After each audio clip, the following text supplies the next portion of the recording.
Coast guard জানিয়েছে ইউরোপীয় ইউনিয়নের সীমান্ত ও উপকূলীয় রক্ষা বাহিনী ফ্রন্টেক্সের একটি জাহাজ গ্রিসের বৃহত্তম এবং ভূমধ্যসাগরের পঞ্চম বৃহত্তম দ্বীপ ক্রিটের কাছ থেকে 26 জনকে উদ্ধার করে। কোস্ট গার্ড জানিয়েছে উদ্ধার হওয়া ব্যক্তিদের মধ্যে একজন নারী ও এক শিশু রয়েছে।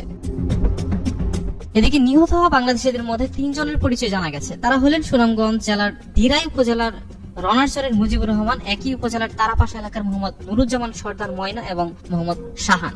বার্তা সংস্থা এএফপি জানিয়েছে জীবিতদের মধ্যে 21 জন বাংলাদেশি, 4 জন দক্ষিণ সুদানের নাগরিক এবং একজন চাঁদের নাগরিক। উদ্ধার হওয়া ব্যক্তিরা জানান যাত্রাপথে মারা যাওয়া লোকদের মরদেহ পাচারকারীদের নির্দেশে ভূমধ্যসাগরে ফেলে দেওয়া হয়। কোস্টগার্ডের ভাষ্য অনুযায়ী নৌকাটি 21 মার্চ পূর্ব লিবিয়ার তুবরুক বন্দর থেকে যাত্রা শুরু করেছিল এবং গ্রিসের উদ্দেশ্যে রওনা দেয়। 6 দিন ধরে খাবার ও পানীয় ছাড়াই সমুদ্রে ভাসতে থাকে যাত্রীরা দিকভ্রান্ত হয়ে পড়েন। প্রতিকূল আবহাওয়া, খাদ্য ও পানির সংকট সব মিলিয়ে চরম ক্লান্তিতে 22 জনের মৃত্যু হয়। এই ঘটনায় 2 সন্দেহভাজন দক্ষিণ সুদানের 2 পাচারকারীকে গ্রেপ্তার করেছে গ্রিক কর্তৃপক্ষ। তাদের বয়স যথাক্রমে 19 ও 22 বছর। তাদের বিরুদ্ধে অবৈধভাবে দেশে প্রবেশ ও অবহেলাজনিত হত্যার অভিযোগে